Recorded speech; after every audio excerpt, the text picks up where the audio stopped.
Bonjour à tous, et bien voilà, nous allons démarrer ce lundi d'après Noël. J'espère que vous avez tous passé un bon Noël et vous aurez préparé les autres pour réveillon du 31 décembre. Voilà, bonjour Kessa. Bonjour Dani. Aujourd'hui nous avons des invités importants. Monsieur Franck Etienne qui est auteur, dramaturge, poète haïtien. Il est avec nous en direct, on va parler avec lui tout de suite. Ensuite, on va recevoir exceptionnellement, un petit peu en avant, Elisabeth Adélaïde pour sa chronique tourisme. Puis nous aurons M. Courtois. Et enfin, on va recevoir l'auteur de cet ouvrage que vous n'avez peut-être pas lu, mais qu'il faudra lire. Allô la Tour. C'est M. Simon Ayotte. Il sera en direct avec nous, tous ces gens-là, dans le ZCL. Deux petits mots sous les titres, sous l'information aujourd'hui, Keïssa. Oui, alors aujourd'hui, nous allons faire un récap de l'année 2017. Donc, nous verrons des sujets passés. Voilà. Donc je disais qu'on reçoit cet immense poète, romancier, dramaturge, peintre, musicien, comédien. Il a un peu tout ça, c'est Franck Etienne. Il a passé la 80aine. Bonjour. Bonjour. Je salue aussi les téléspectateurs. Eh bien, on est content de vous recevoir. La dernière fois qu'on vous avait vu ici, il y a quelques années, c'était Simone Swasbach. Qu'est-ce qui vous a amené en Guadeloupe ? Bon, je suis en Guadeloupe dans le cadre d'une mission officielle parce que il y a plus d'une année, j'ai été nommé officiellement ambassadeur de la culture haïtienne. Donc il y a eu d'abord par le titre de patrimoine national, ensuite monument national, Trésor national vivant, artiste de l'UNESCO pour la paix et le plus haut grade décerné par la République française sur commandeur de l'Ordre des Arts et des Lettres de la République française. Et puis, comme c'est dit tout récemment, il y a un an, et l'État haïtien m'a nommé ambassadeur de la culture. Alors, qu'est-ce qui vous manque ? Eh bien, ce qui manque, c'est peut-être c'est mon ultime illusion et mon ultime vanité. Comme je suis nommé, ma candidature a été présentée par l'université Hitotsubashi du Japon, d'autres universités japonaises, l'université Liverpool, New York University, UCLA aux États-Unis, Bordeaux 3. On a présenté ma candidature au Nobel de littérature. Cette candidature a été acceptée. Donc depuis une douzaine d'années, je suis devenu un écrivain nobelisable dans une attente qui paraît peut-être celle qu'a prévue et Beckett en attendant Godot. Donc j'attends Godot qui n'arrive pas. Il n'arrive pas, mais ça ne saurait tarder. Alors, il y a quelques années, c'était au lendemain du tremblement de terre, vous avez publié une œuvre magistrale, on ne peut pas ne pas le dire, Les Havres du défi. Cette œuvre-là avait fait l'objet d'une pièce, enfin on en a beaucoup parlé, il y avait une version créole, une version française. Combien de versions a été traduite cette œuvre ? J'ai été traduit en italien, en portugais brésilien, brésilien, en espagnol, en anglais, et puis en japonais aussi. Donc, tu as des textes qui me permettent de comprendre. Et bien sûr, en créole, vous étiez en créole haïtien. Évidemment. Mais c'est une pièce de théâtre qui s'appelle Mélo Vivi ou Le Piège, qui est une pièce prémonitoire qui a été écrite 2 mois avant le tremblement de terre, qui avait prédit le tremblement de terre. Comment vous avez fait ? Vous lisez dans les cartes, dans le ciel ? Non, parce que tout le monde sait maintenant, avec l'Internet, avec la technologie informatique, nous sommes tous interconnectés dans l'univers infini. Et il y a des messages que certains élus reçoivent. Je crois qu'à mon âge, je peux le dire, je fais partie de ces élus-là. Je reçois des messages. Et ces messages arrivent surtout avant le lever du soleil, parce que c'est l'astre qui gère la vie sur Terre, le soleil qui est une étoile, mais c'est notre étoile à nous. Quand on fait des rêves, c'est des révélations. J'ai fait un rêve, il était 5 heures du matin, et j'ai entendu une voix qui me disait écris-nous une pièce de théâtre sur un tremblement de terre, parce qu'il y aura un tremblement de terre dévastateur qui va frapper Haïti. Quand j'ai écrit la pièce, j'ai dit ça, confier le rêve à mon épouse, bien sûr. Elle a rigolé? Elle ne s'est pas moquée de moi parce qu'elle en a l'habitude de ses rêves chez moi, mais elle a été un peu sceptique. Oui. Et le jour où le tremblement de terre allait se produire, ce 12 janvier fatidique, à 5h moins 12, moins 15, et il y avait chez moi un journaliste américain qui était venu m'interviewer sur le thème « La présence du divin dans la vie et l'œuvre de Franck Etienne ».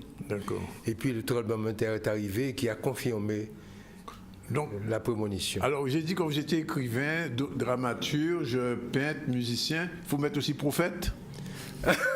Non, mais je crois que presque tous les poètes sont des voyants. Oui. C'est la voyance poétique. C'est la voyance poétique parce qu'à travers la poésie, à travers les métaphores, à travers les symboles, à travers les mythes, je crois qu'on a des antennes qui ne relèvent pas du visible, mais qui nous permettent, à travers les mots, à travers les images, de saisir ou de flairer ce qui va arriver. Alors, l'autre chose qu'on ne peut pas ne pas vous demander, c'est que vous avez pratiquement vécu toutes les dictatures haïtiennes. Vous avez échappé à la mort sur Duvalier, mais comment vous avez fait pour résister à autant de dictatures, puisque vous êtes un homme dont la parole est libre? Oui. Ça, c'est une question qu'on m'a souvent posée depuis que j'ai commencé à voyager à l'âge de 51 ans. Je suis monté dans un avion pour la première fois à 51 ans après la chute de la dictature de Duvalier. Oui. Parce que sous François, je n'ai pas pu voyager. Sous le régime de Baby Doc, son fils, j'aurais pu voyager.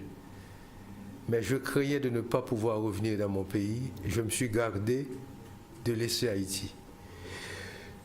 Je ne sais pas, il y a peut-être le fait que j'ai dirigé une école que j'avais fondée dans un quartier populaire, fréquenté par près de milliers de jeunes étudiants défavorisés, très connu à l'époque parce que je venais de produire le premier roman du créole antillais. C'est pas le premier roman créole haïtien, c'est antillais. C'est Des Affis. Tu as parlé tout à l'heure de Les Arts de Défi. C'est la version française. C'est la version française. Des Affis, c'est la version originale et qui m'avait rendu un peu célèbre. Je crois que les dictatures ne sont pas toujours dans la sottise et dans l'ignorance politique. Oui. La dictature savait que j'étais un général sans armée. Parce que chez nous, la portion, je dirais, analphabète, qui ne lit ni le créole ni le français en Haïti, c'est la portion majoritaire, à peu près 60 à 70% de gens qui ne lisent pas. Bien sûr. C'est quand je suis passé au théâtre que j'ai commencé vraiment à inquiéter le régime. D'accord. Là, je recevais des intimidations par téléphone. Ah, on a bien arrêté, on viendra t'appréhender. Tu emmerdes les gens. Parce que c'est l'oraliture qui est fondamentale en Haïti. Tout à fait. Et on voit aujourd'hui la puissance de la littérature haïtienne dans le monde, la littérature francophone, créolophone. Vous avez beaucoup d'écrivains maintenant. Gary Victor était ici il y a moins d'un mois. Souvent, d'autres auteurs, bon, je ne parle même pas des anciens qui ont ouvert, comme Jacques Roumain, mais je parle des écrivains d'aujourd'hui. Qu'est-ce qui donne cette vitalité à la littérature haïtienne? L'histoire, les épreuves vécues depuis l'indépendance.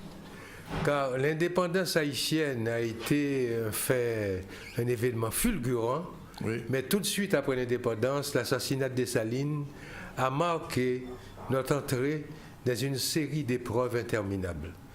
Et la marginalisation des masses rurales, donc le peuple et est resté dans une sorte d'attente interminable de la lumière qui n'est pas venue. C'est comme si on avait enfermé la population haïtienne dans une horrible prison. Dans un fort dimanche. Bon, fort dimanche c'est concret, mais oui. Disons, la prison mentale, elle est encore plus terrible. Oui. Et puis aussi ce que j'appelle la précarité quotidienne au niveau du quotidien. Et il est resté l'imaginaire qui a permis au peuple haïtien, bien sûr, un imaginaire nourri par oui. la sensibilité vaudou, une sorte je dirais, de mysticisme et qui perdure et qui dure encore, qui constitue la matrice de la production culturelle haïtienne.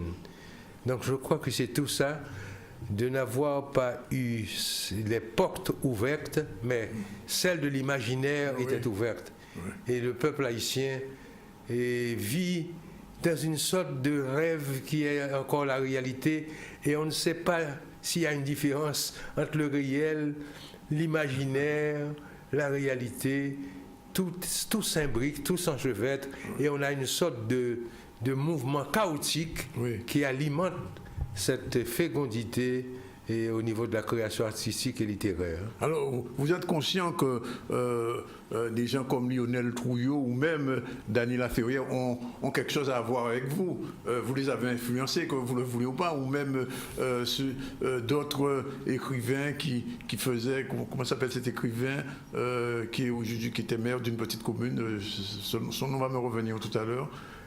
Qui faisait un style d'écriture avec, vous voyez.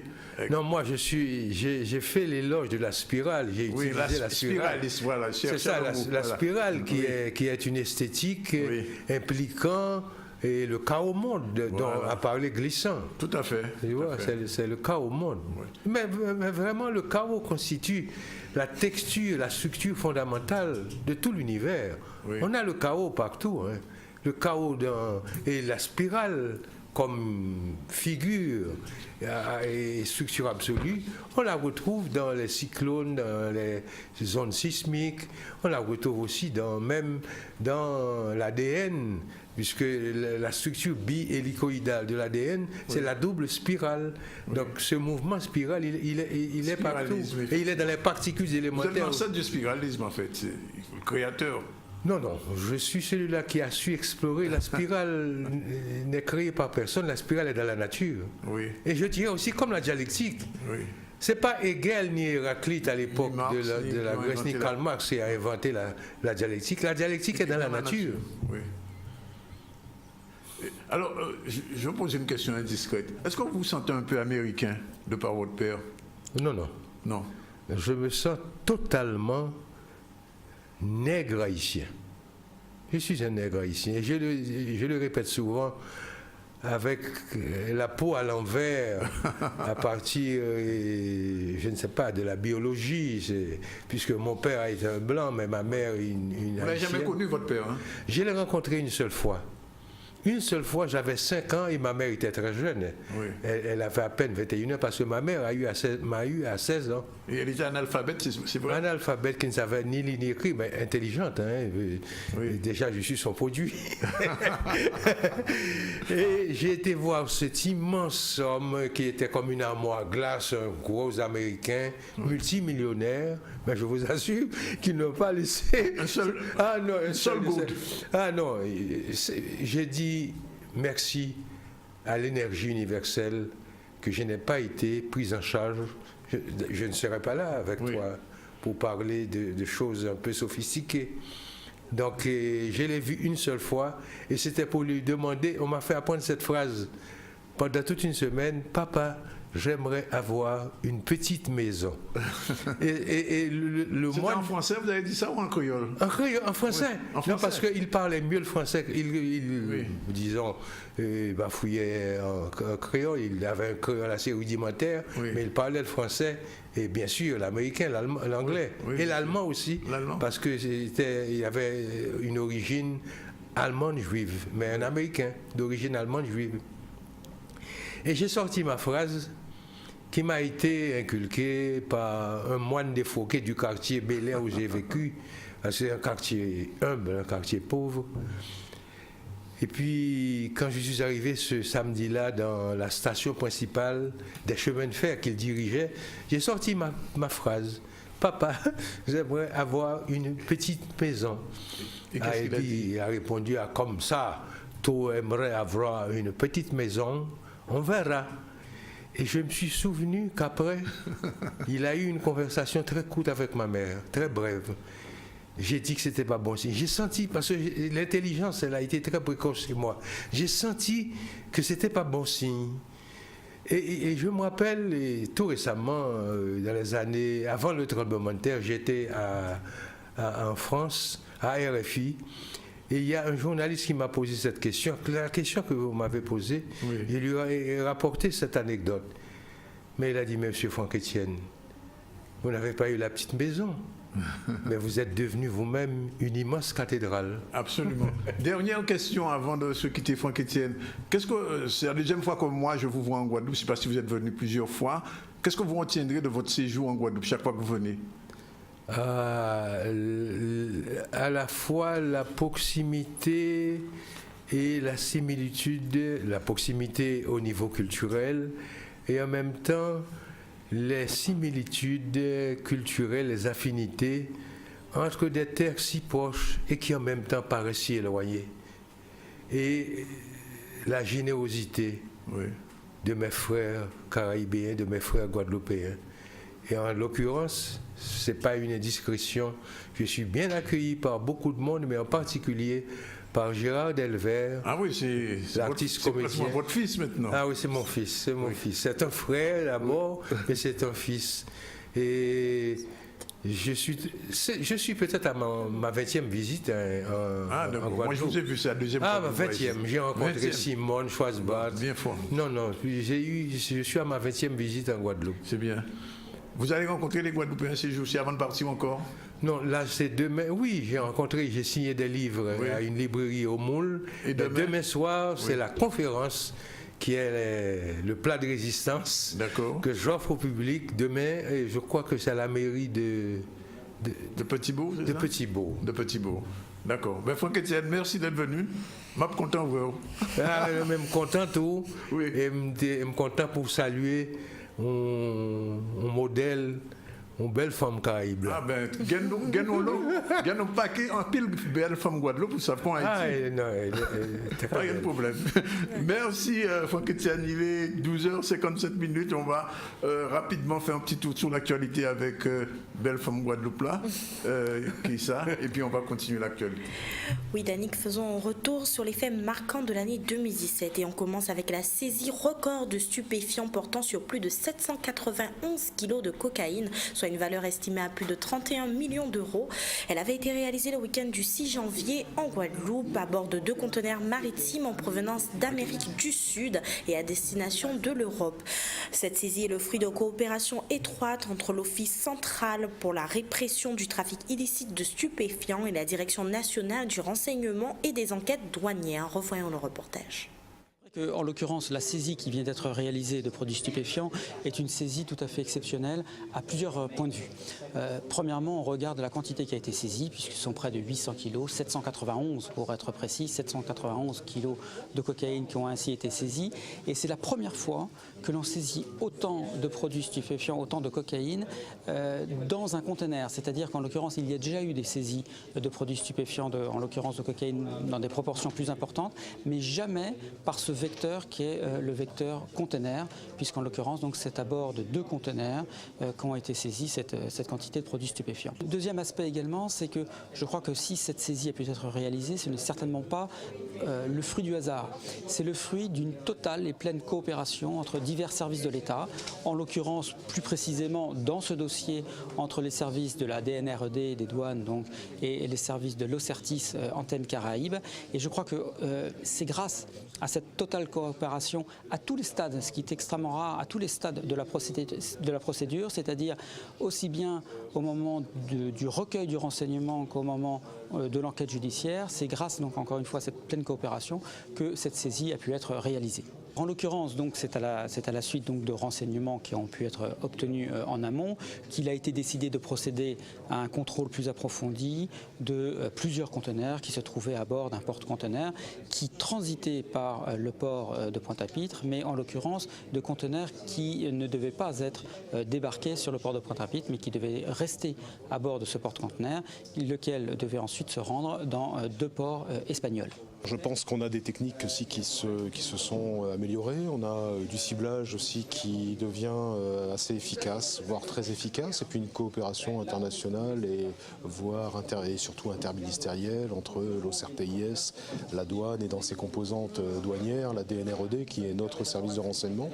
Et puis ensuite, on commence à avoir véritablement des équipes douanières sur le port qui ont véritablement de la compétence, voilà, et des contacts qui fait que ce qui apporte véritablement une plus-value à nos contrôles. Vous savez, le vecteur maritime, aujourd'hui c'est le conteneur, demain ce sera l'aérien et on reviendra au conteneur dans 15 jours. Pour une organisation criminelle, il faut sortir la cocaïne de la zone anti. Donc nous avons ces lignes maritimes qui conduisent directement en Europe. Le vecteur, voilà, il est tout trouvé, au même titre que le fret aérien ou le passager, le colis postal. Aujourd'hui c'est le fret, c'est le conteneur maritime, demain ça sera autre chose. Et voilà, il est 13h. Vous souhaite un bon appétit pour ceux qui sont à table. Vous nous écoutez en direct de Radio Haute Tension, mais aussi de C10 FM 103. On se retrouve tout à l'heure pour le ZCL spécial sur les retours marquants, pour un retour marquant sur les faits 2017. À tout à l'heure.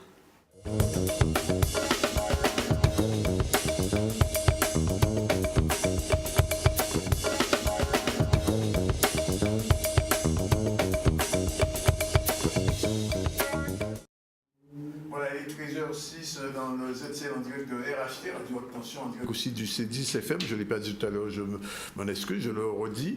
Et je vous signale que nous allons recevoir tout à l'heure M. Courtois, qui est vice-président de la région, mais chargé de l'école de la seconde chance. Et on va recevoir dans un instant aussi un personnage, Simon Ayotte, un aviateur, j'ai envie de dire un avionneur. On va parler de son bouquin, ce sera dans un instant. Mais sinon, tout de suite avec notre ami Kessia, on va revoir un petit peu les titres. Non, l'actualité. Voilà, l'actualité phare de l'année 2017. Nous étions partis à Sainte-Rose afin de connaître le ressenti de la population au sujet du mandat de Barack Obama. Des ressentis et impressions qui, dans la globalité, étaient plutôt satisfaisants et positifs dans le cadre de l'élection de Donald Trump. Revoyons le reportage. Moi, je retiens aussi beaucoup de politique internationale à monsieur. Avancée sociale, monsieur fait pour les minorités aux États-Unis. Parce que monsieur arrivé quand même améliorer la situation là, améliorer tout ce qui est sécurité sociale, etc. C'est ça, à point de monsieur avait beaucoup pour l'international. Jean-là, monsieur gérer la diplomatie internationale. Et d'ailleurs, nous voyons qu'appeler hier, c'est hier nous voyons monsieur qu'à perler des larmes, ça fort. Parce que monsieur savent qu'ils font un travail qu'ils peuvent saboter à n'importe quel moment des doigts, mais bon, qu'on veut faire. Mais il était bon. Il était bon. Pour le premier noir président des États-Unis, il était bon. Je ne retiens pas grand-chose au sujet d'Obama et j'ai rien à dire. Pour la sécurité sociale au niveau du peuple américain qui n'avait pas de sécurité sociale, déjà je pense que c'est une évolution dans leur culture. Très distingué comme couple. Et je trouve qu'au point de vue conversation, il se trompe pas, quoi. Il met bien les mots qu'il faut. J'en retiens plutôt une version positive en fait, de par sa philosophie. Et donc ce qu'il a laissé, c'est plutôt vers un mouvement vers la paix, quoi, en fait. Et ensuite, au niveau économique, je pense qu'il a maintenu, je pense qu'il va nous manquer, en fait. Sa philosophie nous manquera dans le monde. Moi, je trouve que Obama, pour moi, c'était un Américain qui a fait ce qu'il pouvait pour l'Amérique. Et on ne sait pas si on va retrouver un président comme ça encore. Surtout le monsieur qui va venir là. Ça va être vraiment dur. essayer de faire en sorte que tout le monde soit mieux loti en Amérique. Donc c'est chose qui n'est pas facile parce que toutes les décisions, c'est la Chambre haute. Ah ouais. Et donc il a essayé de faire en sorte que les minorités aient un peu plus de possibilités sociales et plus de bon. Mais ça a été quand même un bon président. Oui. Un bon président. C'est vrai. Voilà pour ce ça, que je voulais dire. ouais. On va leur arrêter en Amérique. Ah ouais. Yes, week-end. Voilà, il est 13h10 dans le ZCL en direct de RHT, je vous le dis, aussi en direct de C10 FM. Et je vous l'ai dit, on va recevoir Jean-Philippe Courtois, qui est vice-président de la région, qui est aussi un jeune élu guadeloupéen, qui est aussi le directeur de l'école de la seconde science. Et avec lui, on va faire un peu le tour de la question. Mais avant, j'imagine, peut-être que vous n'aurez peut-être pas l'occasion de le faire ici, que vous avez présenté vos vœux aux Guadeloupéens quand même, aux Capestériens. Merci beaucoup, effectivement, c'est une belle occasion de leur souhaiter pour cette année 2018, je dirais d'abord en priorité la santé, puisque je crois que les autres attraits de la vie, on peut les améliorer, on peut se les procurer, mais s'il y a bien un besoin inaliénable, c'est celui d'avoir la santé pour pouvoir profiter de ses proches et profiter de sa vie. Et je crois qu'au travers aussi donc des actions politiques, que nous soyons encore plus réactifs de manière à pouvoir porter un mieux-être à tous les Guadeloupéens. Alors justement, est-ce qu'au niveau de la région, ça va mieux? Parce que vous savez que 2 ans après, les Guadeloupéens se posent toujours des questions. Il y a toujours des insatisfaits aux questions de l'eau, aux questions de voirie, etc., mais surtout paiement des entreprises. Est-ce qu'à ce niveau-là, on peut garantir à la fin de cette année que M. Chalus, qui avait promis lors du 50e anniversaire du MEDEF que tout soit réglé à la fin de l'année, que les chèques vont arriver, les virements vont être faits? Je dirais que lors de la dernière plénière, nous avons posé les bases en démontrant que nous avons pu assainir donc, la situation financière de la collectivité régionale. La plénière de demain... Vous assainir, elle était si mauvaise que ça? Parce qu'on dit qu'il y a quand même de l'argent à la région. Une collectivité n'est jamais, je dirais, en déficit comme on pourrait le voir sous le compte d'un particulier. Mais quand on a des dettes qui avoisinaient donc les 7 années pour pouvoir rembourser, il est certain que ça empêchait la mise en place de certains projets importants. On pourra prendre l'exemple d'orientation qui avait été prise, financer des structures telles que le Memorial Act à plus de 90 millions d'euros, quand on sait qu'en face, il y a une population qui en manque d'eau, qui en manque d'aide pour les chefs d'entreprise, pour le développement économique. Donc il a fallu aujourd'hui avec l'équipe Changer d'avenir que nous puissions changer les orientations de cette collectivité régionale de manière à ce qu'on ait une région stratège et qui puisse accompagner donc le Guadeloupéen sur ses besoins qui soient fondamentaux et faire en sorte que nous ayons un territoire qui gagne. Cela dit, la question de l'eau n'est pas encore réglée. Non, la question de l'eau n'est pas réglée, mais vous aurez pu noter quand même une région Guadeloupe qui se positionne avec l'élection de Sylvie Gustave Duflo en qualité donc de président de ce comité de l'eau. C'est-à-dire que la région tend à reprendre la main sur ce dispositif, même si ce n'est pas de notre compétence. Le président de région qui a aussi donc lancé l'idée de pouvoir faire la demande de l'habilitation si les élus n'arrivent pas à s'entendre. On pourra aussi prendre l'exemple de la démarche d'Olivier Servat et de Dominique Théophile qui en donc qualité de parlementaires ont voulu lancer un certain nombre de rencontres autour de cette problématique de l'eau. Donc c'est vous dire que la région Guadeloupe est bien consciente qu'elle doit prendre, je dirais, ses responsabilités au travers de cette problématique et j'en suis sûr que ce sera chose faite parce qu'il faut aujourd'hui donc des élus responsables et je crois que nous en avons là. Alors avant de parler de l'école de deuxième chance dont vous êtes le patron depuis que Justine Benet vous a passé la main, 2 petits mots sur votre commune Capesterre. On a vu les élections passer. On dit quelquefois que vous êtes le prochain maire.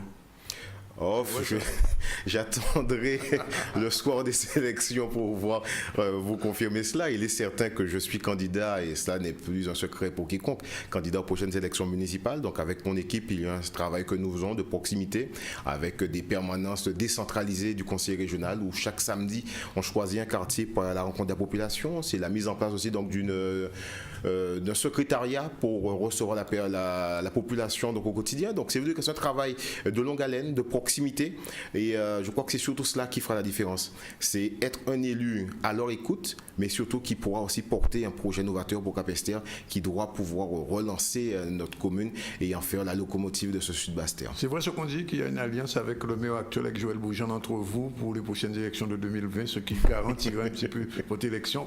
C'est ce qu'on dit. Bon, je passe à Capesterre, je connais bien Capesterre, les Capestériens, donc il y a des bouts de couloir, qu'est-ce que des bouts de couloir, il y en a beaucoup. Je vous dirais simplement simplement que Joël Beaujeune et Jean-Philippe Courtois sont deux capestériens qui aiment leur commune et nous travaillons en bonne intelligence. Ma qualité de conseiller régional était pour moi indispensable de pouvoir accompagner la collectivité municipale sur ces grands projets et au-delà de ça, les accords politiques, je crois qu'on reviendra dessus d'ici 2019. On aura l'occasion d'y revenir. Alors, parlons que de cette école de la deuxième chance. Alors, vous savez qu'au lendemain de la passation de pouvoir, on a dit beaucoup de choses sur cette école de la deuxième chance, que c'était pas terminé, qu'il y avait beaucoup à faire, que l'URL avait pratiquement bluffé tout le monde. Dans quel état vous avez trouvé l'école? Là, vous parlez du site du Moule. Du site du Moule, bien sûr. Je vous dirais que passé la façade qui effectivement était bien peinte à l'intérieur, on voyait encore des parpaings à nu. Donc, c'est vous dire qu'il y avait beaucoup de travail, rien n'avait encore été finalisé. Donc, on avait inauguré un bâtiment pas fini, malheureusement à la veille des élections régionales de 2015. Donc, il nous a fallu passer ce temps, il nous a fallu passer les commissions de sécurité de manière à pouvoir aussi donc avoir cette autorisation de pouvoir accueillir le public et gérer même plus loin. Aujourd'hui, au moment où nous parlons, la cuisine n'est toujours pas finalisée dans son ensemble parce qu'il y avait là aussi des équipements qui n'avaient jamais été commandés par le passé. Donc, c'est dire que malheureusement, on a vendu aux Guadeloupéens, donc je dirais, au travers d'une belle messe, un plan de communication, mais il a fallu que l'équipe d'Arichalus puisse arriver pour pouvoir finaliser les choses et faire en sorte que ce soit un outil aujourd'hui au service de la population. Alors, venons-en au fait même. Qu'est-ce que cette école de la deuxième chance offre aux jeunes Guadeloupéens, on va dire, quelquefois déconnectés de l'école traditionnelle? On accueille des jeunes de 18 à 30 ans qu'on dit éloignés de l'emploi et on les accompagne sur deux volets. Un, le volet personnel où on accompagne le jeune sur la mise en place de son projet professionnel. S'il nous verbalise des souhaits, on met en place donc une équipe qui l'accompagne, qui l'aide depuis ses problèmes, quelquefois d'addiction, drogue et alcool, s'il y a un travail personnel à faire, jusqu'à ce qu'il puisse être compétitif et sa formation finie, qu'il puisse être présenté un chef d'entreprise dans le cadre peut-être d'une embauche. Et nous avons aussi la possibilité d'avoir des entrées par les métiers pour ceux qui ne sont pas encore décidés. On leur propose un panel de formations qui sont corrélés aux attentes des chefs d'entreprise de manière à ce qu'on puisse permettre à un maximum de jeunes Guadeloupéens de pouvoir acquérir un certain nombre de gestes professionnels, mais surtout qu'ils répondent à une attente directe des chefs d'entreprise. Et vous avez le sentiment que la prochaine promotion sera efficiente? Je dirais que celle de 2017 a déjà été très bonne puisque nous avons été classés première école de France. Aujourd'hui, le réseau national des EDC, des écoles de la deuxième chance, est en train d'étudier donc le nouveau dispositif qui a été posé ici en Guadeloupe de manière à inviter les autres écoles à se tourner beaucoup plus vers l'emploi.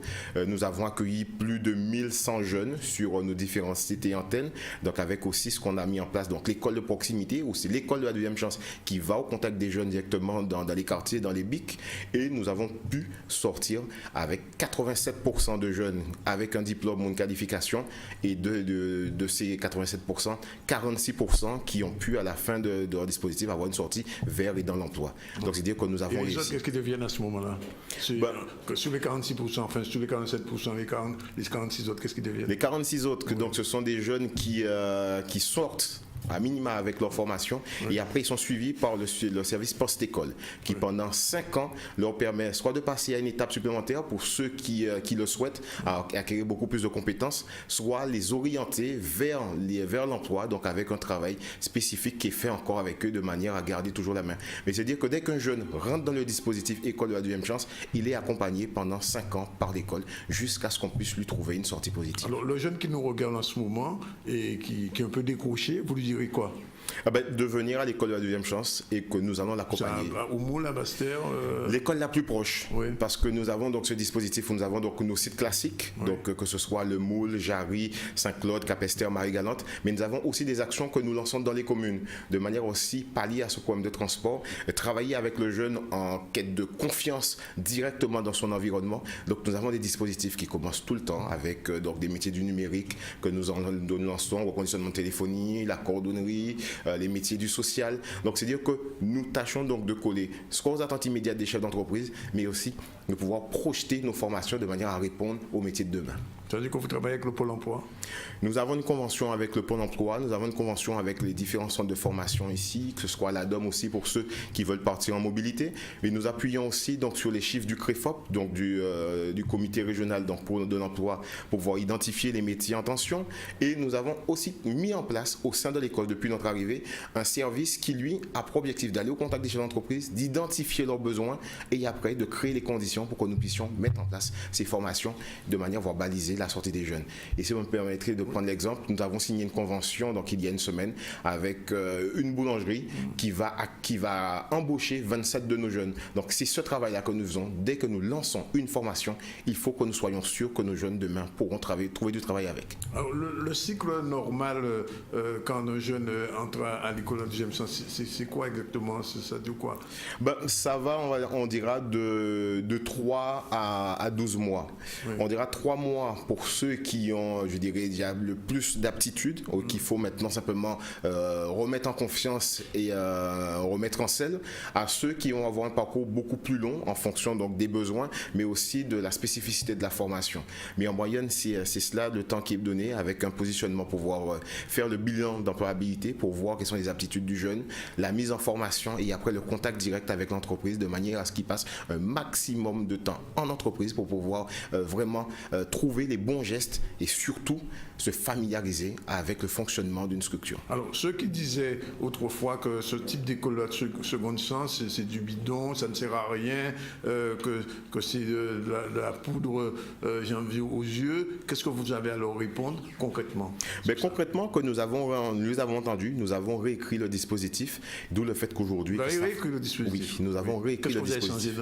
Qu'est-ce qu'on a changé? Donc, nous avons toujours... Donc, l'école AGM Sciences par le passé, c'était une école de remise à niveau, remise en parcours. Voilà. Aujourd'hui, nous avons mis en place la formation au service de l'emploi. Un jeune, quand il rentre chez nous, on identifie ses besoins et on colle à cela les sorties positives qui vont avec. D'où ce qui nous permet aujourd'hui donc d'avoir 46% de jeunes qui sortent vers et dans l'emploi. Et avant notre arrivée, c'était 2 jeunes en CDI. Aujourd'hui, nous en sommes à 16. Les CDD, on ne les compte plus. Donc, c'est dire qu'aujourd'hui, nous pouvons dire que l'école AGM Sciences répond à une réelle problématique de l'emploi sur le territoire guadeloupéen.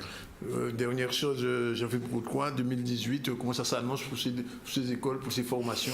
Je dirais encore mieux, puisque la collectivité régionale regroupe ces structures de formation de manière à mieux baliser donc, le parcours du jeune. Au sein de l'école, nous sommes en train de mettre en place une entreprise d'insertion de manière à pouvoir les accompagner encore plus vers l'emploi. Et donc, c'est dire que nous allons en plus nous tourner cette année 2018 donc, sur les métiers du numérique, donc tous ces métiers de demain, on dira, de manière à pouvoir continuer à former nos jeunes sur les attentes immédiates du territoire, mais aussi à pouvoir anticiper. Et à cela, nous allons coller un volet qui va encore augmenter en termes de nombre, c'est l'accompagnement à la création d'entreprise. Puisque au sein de l'école AGM Sciences aussi, on accompagne des jeunes jusqu'à la création de leur entreprise. Cette année 2017, c'est 16 jeunes qui ont créé leur entreprise. Globalement, depuis que vous êtes là, combien de jeunes sont passés dans ces écoles? Depuis que nous sommes en 2017, nous aurons au 31 décembre passé la barre des 1100. Nous étions déjà à 670 l'an dernier. Donc, ça veut dire que chaque année, l'école de AGM Sciences passe un cap de manière à pouvoir accompagner un maximum de Guadeloupéens. Merci Jean-Philippe Gautroy. Merci de votre invitation. On vous reverra d'ici le milieu de l'année pour faire un petit peu le bilan de ce que vous dites. On continue 13h22, la suite avec Keïssa. Et on continue avec les points forts du mois de février avec l'annulation de l'élection de la CCI. En effet, le 15 février dernier, l'ex-président de la CCIIG, Henri Nagapin, avait confirmé par communiqué son envie de faire appel et annonce dans la foulée son intention de rester aux commandes de la structure. Bien sûr, une intention qui est un rêve qui n'a pas été réalisé puisqu'on le sait, le nouveau président est Vial Collé. Voyons le reportage. La CCI fonctionne convenablement, le président est en place, son bureau est en place, ses agents sont présents, donc tout se passe très très bien. Je n'ai pas de souci. Mais non, dans l'annulation, il y a des recours devant un tribunal administratif qui est à Bordeaux. Nous attendons l'épuisement des voies de recours et comme ça, ce sera définitivement réglé cette question. Cette question électorale sera définitivement réglée dans 2-3 mois aux environs, mais sachez que nous fonctionnons sans aucune difficulté. Alors lorsqu'une décision du tribunal administratif annule un acte ou une opération ou quelque acte que ce soit, cette annulation, elle emporte des effets de droit. Il se trouve simplement qu'en matière de contentieux électoral en général, la décision donc, du juge administratif n'est exécutoire que si elle passe en force de chose jugée. Passer en force de chose jugée, ça signifie une décision qui devient définitive. En l'espèce, les avocats ont expliqué, ont exposé qu'ils faisaient un appel. Dans ces cas-là, c'est l'appel devant la Cour administrative d'appel de Bordeaux qui rejugera le dossier comme s'il n'avait été jamais jugé. C'est ce qu'on appelle un second degré de juridiction.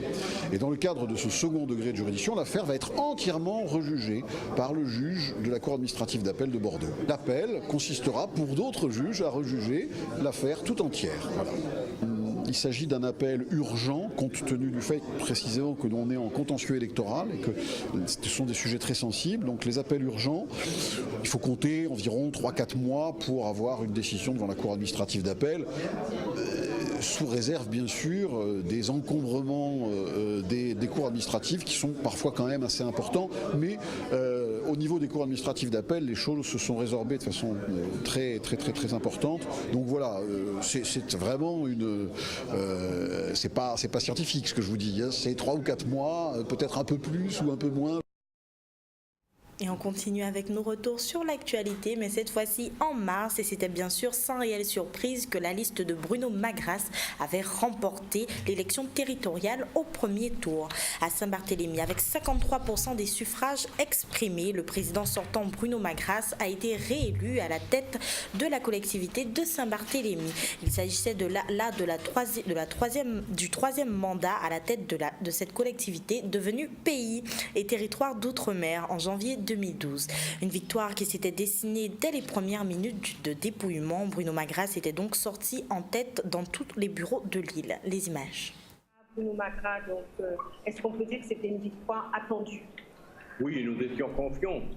Il y avait des policiers qui étaient plus optimistes que moi. Je savais que ça aurait été difficile dans la mesure où il y a une campagne qui a été menée avec des arguments pas très crédibles de mon point de vue, mais qui sont des arguments porteurs, en particulier sur l'urbanisme et l'environnement, en négligeant tout le travail qu'on a fait déjà dans ces domaines, et surtout en ne comprenant pas exactement ce que l'on peut faire et que l'on ne peut pas faire lorsque l'on est dans un état de droit.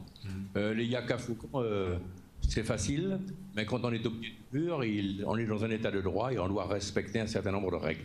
Vous avez fait bien qu'en 2012? Ah ben forcément, nous avons fait moins bien qu'en 2012. D'abord, il y avait 3 listes. Et d'autre part, la campagne de dénigrement qui a eu lieu cette fois-ci n'était pas celle de la dernière fois. Ça a été beaucoup plus positif la dernière fois, mais c'est parce qu'aussi, il y avait un vide. J'avais annoncé que je partais, et je crois que les gens ont pris conscience, pour ne pas dire pris une certaine peur sur ce qui se préparait. Donc cette fois-ci, n'ayant pas dit que je partais, et étant donné que nous avons lancé un certain nombre de projets que je souhaite véritablement poursuivre, les gens étaient plus rassurés. Et d'autre part, en réalité, on voit que la liste Tous pour Saint-Barth, qui était là en 2012, s'est fait siphonner ses voix par la liste Saint-Barth autrement, au risque d'avoir le siège. Je ne sais pas s'ils auront un siège. Et parallèlement, le fait que Xavier Lédé, qui était un de mes colistiers, a fait une liste indépendante de la mienne, il a siphonné une partie des voix que nous avions, d'où un résultat plus modeste, mais un résultat qui me donne une majorité confortable et qui me permettra de continuer à œuvrer sans véritablement aucun souci d'instabilité au sein du Conseil territorial. Un homme satisfait, un homme heureux ce soir. Oui, je ne peux pas pleurer sur mon sort, bien que c'est du boulot et que je commence à prendre de l'âge. Donc l'idéal, ce serait que je sois aidé au maximum, et en particulier par les jeunes. J'espère qu'ils vont prendre conscience de tout ça et qu'ils vont pouvoir m'apporter les béquilles régulièrement. Alors, dernière question, est-ce que vous reviendrez encore dans 5 ans? Ah non, c'est terminé. Je crois qu'il faut être sérieux. Dans 5 ans, j'aurai pratiquement 71 ans. Si Dieu me prête la santé, c'est jouer un peu de guitare, boire mon petit café, fumer mon cigare. Merci. Voilà. Merci à vous. Et voilà, il est 13h28. On se retrouve après la pub. Nous le rappelons, vous nous écoutez en direct de C10 FM, mais aussi de Radio Haute Tension. Nous allons voir Allô la Tour. Il y a un bœuf dans le cockpit avec monsieur Simon Ayotte. On se retrouve après la pub.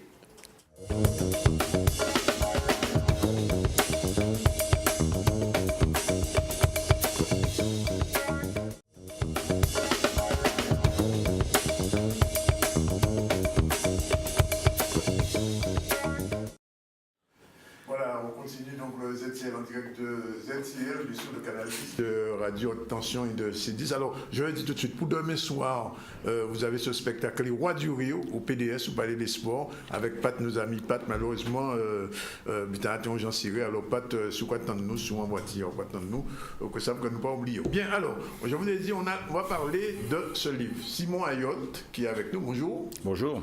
Qui est écrivain pour la circonstance, mais qui est un aviateur, raconte l'histoire, on peut dire aussi l'histoire de l'aviation en Guadeloupe et dans les Caraïbes depuis les années 70. Bonjour, alors cet ouvrage, il faut que je le dise quand même, il y avait une première édition en 2015, j'avais eu le plaisir d'être même dédicacé et de voir M. Ayotte signant son bouquin, et puis depuis, il y a eu 2 autres éditions.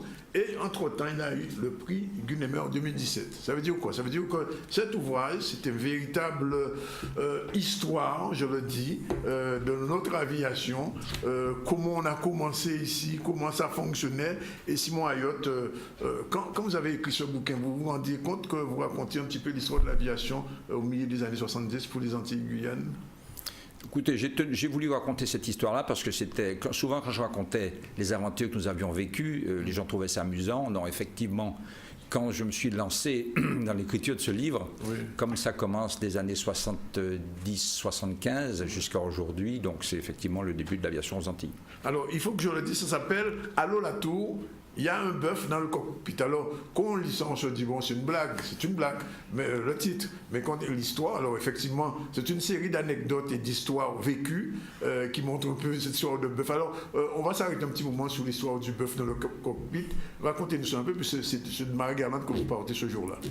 Tout à fait. Donc, sans rentrer dans les détails trop techniques, non, mais c'est-à-dire, je ne vais pas dévoiler tout. Il faut que les gens le lisent, donc je plaisante. C'est effectivement, on faisait il fallait absolument j'avais un Américain qui m'avait fait confiance, qui m'avait confié cet avion, il fallait que je le paye, donc j'avais des traites à payer d'une façon mensuelle. Vous aviez acheté un avion à Miami sans argent. Sans argent. Ouais. Et donc pour pouvoir le rentabiliser, il fallait qu'on trouve toutes sortes de vols à faire. La seule façon de le faire légalement, c'était d'être propriétaire de la marchandise. Ouais. Donc l'avion devenant un camion volant quelque part. Et donc après avoir transporté des bourriques, des ânes de Barbuda à la Guadeloupe en quantité impressionnante. Oui. Et je me suis mis à transporter des bœufs entre Marie-Galante et Fort-de-France, puisque les Martiniquais avaient besoin de bœufs qui venaient de Marie-Galante. Et donc ce fameux jour, le type qui m'accompagnait, qui était un copilote, qui s'appelait Blaise, ouais, et il avait construit une cage en bois dans l'avion, ouais, et donc on avait mis une cage pour mettre les animaux, voilà, oui, ce qui serait totalement impossible aujourd'hui. Donc on avait mis des 6 bœufs dans l'avion, et à l'accélération, comme la piste de Marie-Galante était très petite, les bœufs se sont appuyés sur la cage, et la cage a volé en éclats. Et donc on s'est retrouvé en vol avec 6 bœufs libres dans l'avion. Et en arrivant à la Martinique, il y en a un qui est rentré dans le cockpit vers nous. Heureusement, ils étaient attachés au sol, parce que vous savez, ils sont avec des anneaux au nez, et on les avait attachés au sol. Et en rentrant dans le cockpit, le bœuf venait vers nous. Alors j'ai dit au copilote, allez pousser bœuf là. Il dit, moi c'est pilote là qu'à faire pas à pousser, prends bœuf. Et donc il a refusé d'aller, avec raison. Et donc on est obligé de se poser d'urgence en Martinique. Ce qui est amusant dans ce truc-là, c'est que quand j'arrive à la Martinique, je ne peux pas leur annoncer qu'il y a un bœuf dans le cockpit, parce que dans un avion, ça ne fait pas sérieux. Et donc, la Tour du Lamentin me dit qu'on est numéro 3 à l'atterrissage, derrière un avion de banane qui faisait du traitement de banane et un petit avion. Et le copilote me regarde, il me dit, mais il faut le dire au mitin. Alors je dis, écoutez, est-ce qu'on peut avoir une priorité à l'atterrissage? Et la tour de contrôle me demande, est-ce qu'il y a quelqu'un qui est malade à bord? Je dis, négatif, il n'y a personne malade. Est-ce que vous êtes en panne là? Négatif. Et j'ai même pas dit ça, que lui, le copilote, prend le micro et il crie, il y a un bœuf dans le cockpit. Quand il a dit ça, silence radio. Et la tour nous a dit, il y a un bœuf dans votre avion. Et lui, il a répondu, non, il y en a 6 dans l'avion, mais un seul dans le cockpit. Alors, à rigoler, à raconter aujourd'hui, c'est comique, mais c'était pas du tout comique ce jour-là. Et c'est une histoire vécue en plus. Tout à fait, donc on s'est posé et on a dû évacuer l'avion par le plafond. C'est-à-dire qu'il y a une issue de secours au-dessus du poste de pilotage, on a ouvert l'issue de secours parce qu'on ne pouvait pas sortir de l'avion. Partout dans l'avion. Voilà. Déjà pour entrer, c'était une bagarre pour entrer. On a dû ramper on avait mal fait la cage et j'ai dû ramper entre les pattes des animaux pour arriver au cockpit. Voilà. Bien, alors, ce que j'ai retenu en lisant votre ouvrage, c'est que pratiquement vous sillonné toute la Caraïbe pendant cette époque. Un petit saut de puce avec votre DC-3 que vous avez acheté. Alors, j'aimerais quand même que vous reveniez sur l'histoire de l'achat de ce DC-3, parce que, bon, quand on s'appelle un yacht, bon, vous appelez un yacht, on se dit, bon, un yacht, c'est une grosse puissance financière. Il arrive à Miami avec plein d'argent. Vous achetez votre avion? Avec 0 sous, parce que vous savez, ce sont des... Bon, il y a un yacht qui a bien réussi, que tout le monde connaît. C'est votre tonton? Qui est mon oncle, et qui est parti, si vous voulez, d'un élevage de poulets. Contrairement à ce qu'on dit, c'est un élevage de poulets, il a su gérer ses affaires, il est arrivé où il est arrivé. Et moi, j'avais pas de sous, j'avais pas du tout de sous. Et donc, je suis arrivé à Miami avec... D'abord, j'ai commencé par être chauffeur d'autobus pour payer mes licences de pilote, pour me faire financer mes licences de pilote. Et je suis arrivé à Miami à chercher cet avion. Et de plus, vous ne parliez pas anglais à l'époque? Pourquoi dit non, je parlais anglais couramment. Non, j'ai appris à parler anglais sur place. Mais à Miami, mais quand vous vivez, vous ne parlez pas anglais? Non, je ne parlais pas, non. Oui. Et donc, quand on croit à quelque chose dans la vie, on réussit. Donc, je suis arrivé, j'ai réussi à convaincre cet Américain de me financer cet avion. Frank Hill. Je suis retourné à la Guadeloupe. J'ai été voir des gens qui m'ont fait confiance, qui m'ont prêté de l'argent. Et je suis retourné aux États-Unis, chercher cet avion. Et puis j'ai commencé à faire toute cette aventure. Et qui s'est terminée après sur la création d'Air Caraïbes, d'Air Calypso et toutes ces compagnies-là. Alors, autre chose qui est important à dire, c'est que votre oncle Yves Ayotte, qu'on connaît, qui est milliardaire, etc., vous a donné une méthode pour pouvoir réussir dans la vie, et vous le dites dans l'ouvrage. Alors, c'est une méthode qui fonctionne, qui a fonctionné pour vous en tout cas. Et qui, à mon avis, et qui va fonctionner pour tout le monde. C'est-à-dire qu'à partir du moment où on veut quelque chose, il faut qu'on soit capable de faire un show. Oui. Et il m'avait dit, je lui ai dit, mais j'ai pas d'argent. Il m'a dit, tu n'as pas d'argent, mais quand tu te regardes le matin dans le miroir, tu ne sors pas tant que tu t'es pas convaincu, faut le manilage. Un manilage en tout bonnement. Ça, c'est la première chose. Deuxième chose, quand tu es convaincu que tu as de l'argent, tu vas voir un banquier et tu lui fais un show. Il faut que le mec ait envie de miser sur l'homme que tu lui décris. Et bien sûr sur ton affaire par la suite, mais il va te faire confiance à toi et on verra pour ton affaire par la suite. Ensuite, il faut toujours respecter ta parole, tu respectes ton nom et surtout les plus humbles. Et ça, j'ai jamais oublié ça. Et ça marche. Et la preuve, c'est que j'ai réussi à me débrouiller et à m'en sortir. Alors, on peut parler un peu avec vous, puisque vous êtes pilote, de l'aviation un petit peu dans notre région. Alors, vous savez que par exemple, je ne vous apprends rien, que pour aller en Jamaïque, il faut deux jours. Comment expliquer ça? Alors là, c'est un vaste sujet. Je vais peut-être vous choquer quand je vais vous dire ça. C'est-à-dire qu'aujourd'hui, nous exploitons des avions dans un environnement européen. Voilà. Et les contraintes qui sont imposées aux exploiteurs, aux avionneurs, quelque part, sont sans commune mesure avec ce qui est imposé dans les îles avoisinantes. Deuxième chose, il y a la langue de la barrière de la langue. C'est-à-dire qu'aujourd'hui, nous sommes francophones, parlons français, et toutes les îles autour de nous parlent anglais. Donc il y a très peu de gens qui veulent aller en Jamaïque. Le marché, quelque part, n'existe pas. Donc, non, parce qu'il n'y a pas d'offre non plus. Oui, à ce moment-là, les gens, qu'est-ce qu'ils font? Ils vont dans un hub, c'est-à-dire un endroit où les compagnies ont beaucoup de trafic, par exemple Antigua. On va à Antigua, oui. Je pense à Antigua. Alors il faut quand même qu'on se pose des questions sur Antigua, qui est une île qui est un petit peu plus grande que Marie-Galante. Qui est tout près d'ici d'ailleurs. Mais qui, elle, a su comprendre ce que c'était que le tourisme, c'est-à-dire que tous les gens sont accueillis. Quand vous arrivez à l'aéroport d'Antigua, il y a 20, ça s'appelle VC Bird maintenant, il y a 29 contrôles de police, en Guadeloupe il n'y en a qu'un.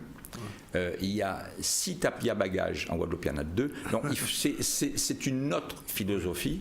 Et surtout les gens ont misé sur l'accueil. C'est-à-dire que quand vous allez voir le policier à l'arrivée, il vous dit Welcome to Antigua, bienvenue sous le soleil d'Antigua.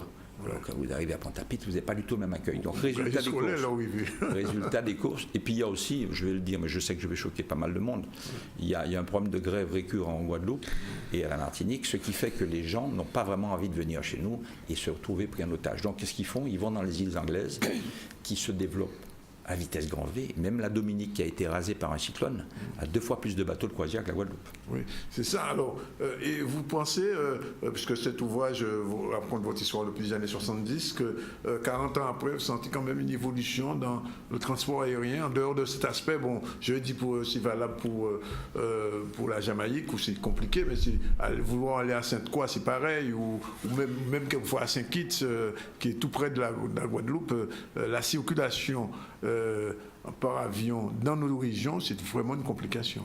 C'est une complication qui va, à mon avis, continuer à augmenter. Encore une fois, je vous rappelle que les lois européennes sont extrêmement contraignantes pour les avions étrangers qui viennent chez nous. Oui. Ça, c'est important. Deuxième chose, nous avons des taxes qui sont très importantes comparées à ce qui se passe dans les îles d'à côté. Résultat des courses, entre Pointe-à-Pitre et Fort-de-France, vous allez arriver à trouver des billets qui vont avoisiner les 250 à 300 €. Ouais. Alors vous trouvez des Saint-Martin, New York aller-retour pour la moitié.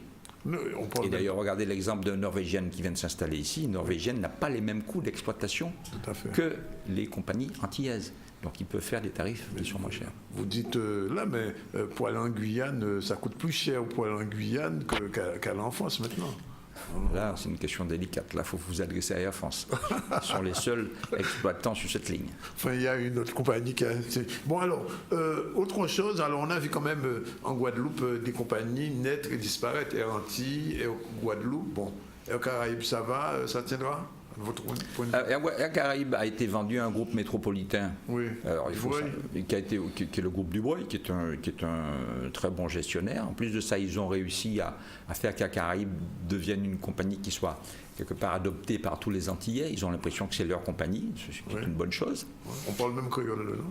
Ah oui, on parle même créole. Sauf que la mondialisation arrive et qu'aujourd'hui, Dubreuil, pour survivre, à mon avis, sur ce qui se passe, a été obligé de créer une compagnie concurrente, Air Caraïbes, qui s'appelle French Blue, qui a des coûts d'exploitation encore moins importants que ceux d'Air Caraïbes, parce que s'il ne réagit pas, il va se retrouver attaqué par ce qu'on appelle les compagnies low cost. D'ailleurs, vous avez certainement entendu parler de la compagnie Level qui va arriver, qui elle appartient à British Airways, qui est un groupe...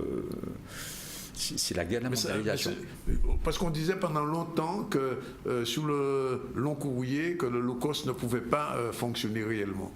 Les compagnies, quelle que soit la compagnie aérienne qui exploite des avions, elle est sujette aux mêmes lois de sécurité. Sauf que le personnel n'est pas payé sur la même base, les pilotes ne sont pas payés sur la même base et les prestations dans les avions ne sont pas les mêmes. C'est tout. Si vous achetez une voiture qui n'est pas chère, vous aurez une climatisation, vous aurez des vitres teintées, vous achetez une voiture haut de gamme, vous aurez la même chose, vous allez payer pour le haut de gamme, c'est tout.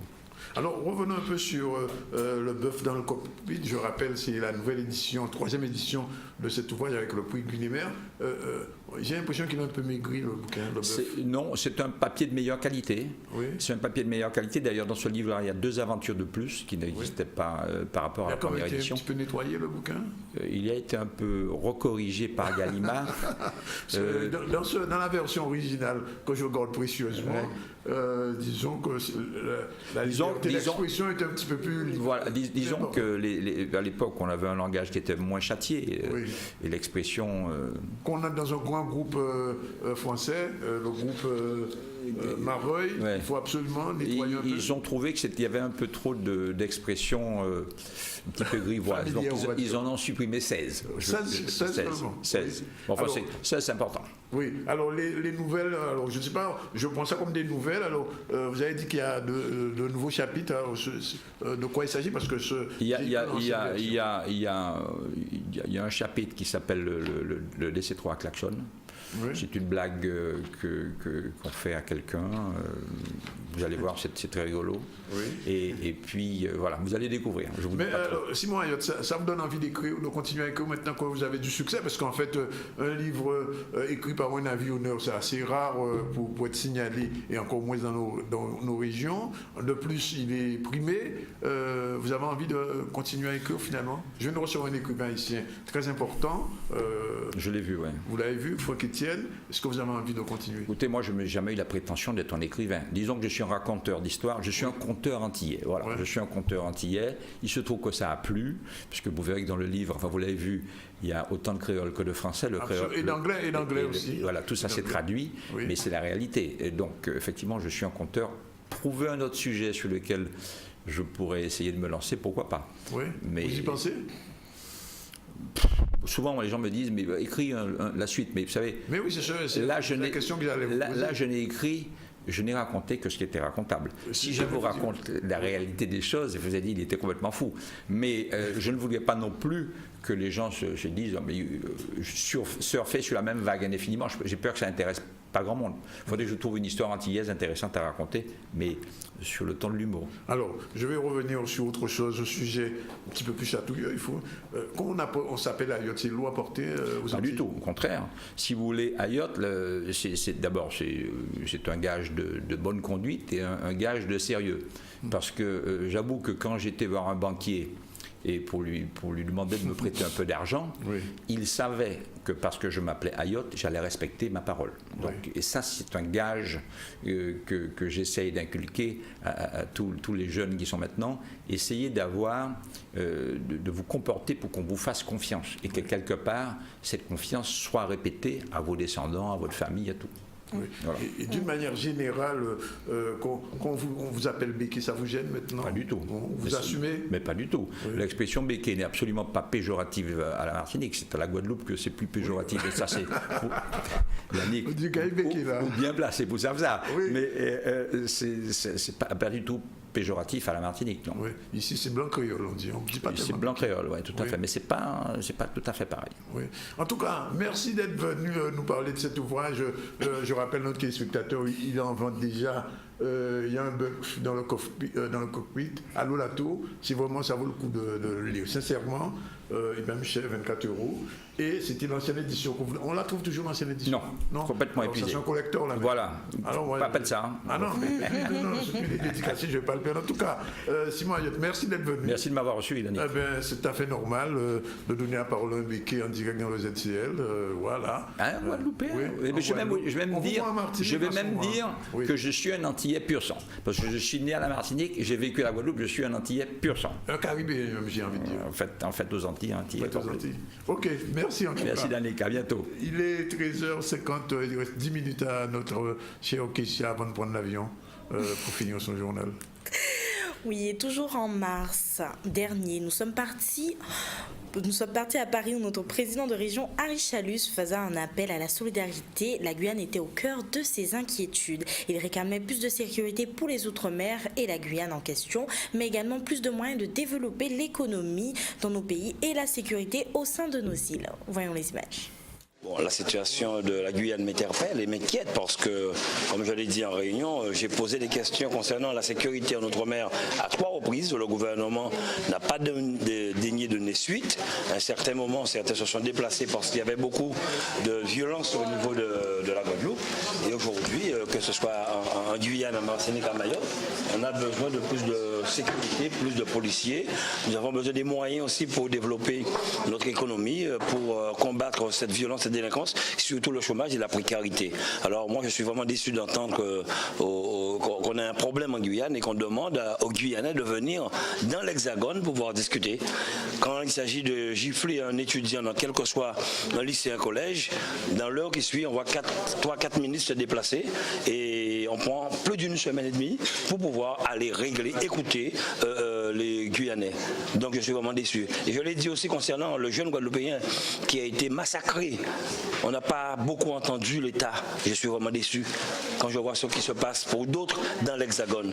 Alors comme je l'ai répété à plusieurs reprises, il faudrait savoir si nous sommes des Français à part entière ou des défenseurs de la République, il faut nous le dire. Quand il s'agit d'élections, on connaît très bien l'Outre-mer. L'Outre-mer a fait bouger les choses en 2000, les dernières élections présidentielles. Là maintenant, il faudrait qu'on soit solidaires. C'est ce que je demande à tous mes collègues, à tous les parlementaires. Si nous sommes solidaires, si nous sommes ensemble, je pense qu'on fera bouger beaucoup de choses au niveau du gouvernement. Et voilà, il est 13h52. Vous étiez en direct du ZCL, vous l'êtes toujours d'ailleurs. Nous le redisons encore une fois, n'est-ce pas, Danick? Bon appétit. Pour ceux qui sont à table, n'hésitez pas à aller... Pardon? C'est un livre à offrir pour les fêtes. Ah d'accord, tu me l'offriras alors, Danick. Sans problème. Et nous le rappelons, donc je vous le disais, il est 13h53. Vous nous avez écouté en direct de C10FM, mais aussi de Radio Haute Tension. On ne se retrouve pas demain, bien sûr, parce qu'il y a une plénière. Oui. Mais on se retrouvera avec plaisir jeudi. Et vendredi. Et vendredi.